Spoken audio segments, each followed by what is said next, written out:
Campus থেকে শিক্ষার্থীদের বিতরণ করে রাস্তায় নিরীহ জনগণের উপর গুলি চালানো অবস্থায় আমাদের সংলাপের আহ্বান জানিয়েছিল।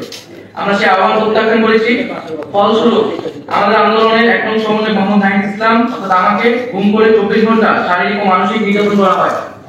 অন্য কিছু সমন্বয় সরকারের প্রতিনিধির কাছে তাদের বক্তব্য কিছু দাবি পেশ করতে গেলে সেটাকে সংলাপ বলে মিডিয়ায় প্রোপাগান্ডা চালানো হয়। গুম, গ্রেফতার, প্রোপাগান্ডা, ডিজিটাল ক্র্যাকডাউন, কারফিউ, রাষ্ট্রযন্ত্রের সকল শক্তিকে ব্যবহার করে সরকার বৈষম্যবিরোধী ছাত্র আন্দোলন ও প্রতিবাদী ছাত্র নাগরিককে ছত্রভঙ্গ করে দেওয়ার চেষ্টা করেছে। করে এখন কোটা সংস্কারের প্রজ্ঞাপন দিয়েছে। রক্ত ও লাশের উপর দাঁড়িয়ে প্রজ্ঞাপন শিক্ষার্থী ও নাগরিকদের প্রতি নির্মমতার আরেকটি ইতিহাস হয়ে থাকলো। কোটা সংস্কার ছিল একটি অরাজনৈতিক শিক্ষার্থীদের স্বার্থের আন্দোলন। সরকার এটিকে প্রথম থেকে রাজনৈতিকভাবে মোকাবেলা করতে চেয়েছিল।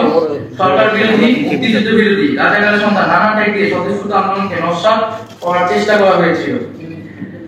এত কিছুর পরে আমরা মনে করি মহামান্য সুপ্রিম কোর্ট শিক্ষার্থীদের পক্ষে কথা বলেছেন। সেই অনুযায়ী সরকার প্রজ্ঞাপন দিয়েছে।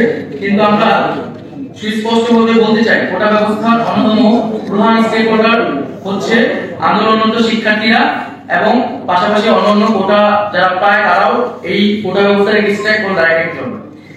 সেই স্টেক হোল্ডারদের সাথে আলোচনা সংলাপ ব্যতীত এই ধরনের প্রজ্ঞাপন সমীচীন নয়। আমরা চেয়েছিলাম একটি সংলাপের মাধ্যমে সকল পক্ষের সম্মতির ভিত্তিতে একটি প্রজ্ঞাপন হবে, যাতে নতুন করে আর কোনো সমস্যা তৈরি না হয়। সংলাপের যথাযথ পরিবেশ তৈরি করে শিক্ষার্থীদের অংশগ্রহণ নিশ্চিত করে গোটা সমস্যার চূড়ান্ত সমাধান আমরা চাই। আমরা সংবিধান অনুযায়ী অনগ্রসর জনগোষ্ঠীর জন্য কোটা ব্যবস্থার কথা বলেছিলাম। আমরা মুক্তিযোদ্ধাদের সন্তান পর্যন্ত কোটা ব্যবস্থার কথা বলেছিলাম এবং এই বিষয়গুলো আমরা দেখেছি প্রজ্ঞাপনে প্রতিফলিত হয়েছে। কিন্তু আমরা অনগ্রসর জনগোষ্ঠীর বিষয়টি আরো ক্ল্যারিফিকেশন দরকার এবং বিভিন্ন স্টেক হোল্ডারদের সাথে নীতি নির্ধারণী পর্যায়ে সংলাপ প্রয়োজন। তবে সরকার চাইলে যে কোনো মুহূর্তে কোটা পরিবর্তন বা পরিবর্তন করতে পারে।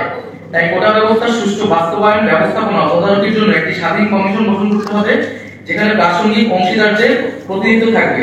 কোটার যে কোনো পরিবর্তন কমিশনের সুপারিশ সাপেক্ষে হতে হবে। কোটা সংক্রান্ত আমাদের আরো বক্তব্য আছে, যেগুলো আমরা সংলাপে সরকারের কাছে তুলে ধরতে চাই। কিন্তু তার আগে সংলাপের যথাযথ পরিবেশ তৈরি করতে হবে। গত কয়েক সপ্তাহে রক্তক্ষয়ী পরিস্থিতিতে সারা দেশে কয়েক শত ছাত্র নাগরিক শহীদ হয়েছেন এবং কয়েক হাজার লোক আহত হয়েছেন। হতাহতের সঠিক সংখ্যা এখনো পাওয়া যায়নি। অনেক বাবা এখনো সন্তানের লাশ খুঁজে বেড়াচ্ছে। এত রক্তের উপর দাঁড়িয়ে আমরা কোটা সংস্কার চাইনি। আমরা সকল হতাহতের বিচার চাই। আমাদের আহ্বানে সকল শিক্ষার্থী এবং নাগরিকরা রাজপথে নেমেছিল।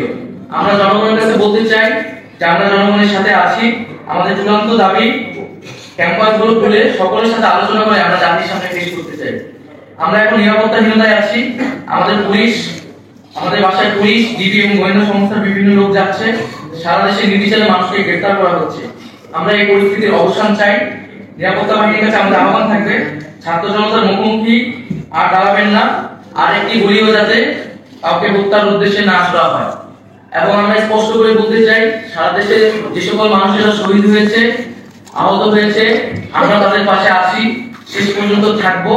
কিন্তু এখন যেহেতু ইন্টারনেট নাই এবং আমাদের সমন্বয়কদের এখন আমরা অনেকে খোঁজ পাচ্ছি না, তাদের সন্ধান পাওয়া যাচ্ছে না, এই অবস্থা দ্রুত পরিত্রাণ করতে হবে। আমরা সকল সমন্বয়কদের নিয়ে এবং আন্দোলনকারী বিভিন্ন বিশ্ববিদ্যালয়ের শিক্ষার্থীদের নিয়ে জনমতের ভিত্তিতে আমাদের আরো কিছু দাবি দেওয়া আছে এবং এই দাবি দেওয়াগুলো নিয়ে আপনাদের মধ্যে আমাদের বিভ্রান্তি হয়েছে, আমরা শুনতে পেয়েছি। সেটা যোগাযোগহীনতার কারণে হয়েছে। আমাদের নিরাপত্তা এবং যোগাযোগ ব্যবস্থা নিশ্চিত করলে আমরা সুস্পষ্টভাবে সেই দাবিগুলা সকলের সামনে পেশ করব। তার আগে আমাদের প্রধান যে বক্তব্যটা হচ্ছে, আমাদের নিরাপত্তা দিতে হবে এবং আমাদের গুম, গ্রেফতারের যে হয়রানি সেটি বন্ধ করতে হবে এবং আমাদের ক্যাম্পাস গুলো শিক্ষার পরিবেশ নিশ্চিত করতে হবে।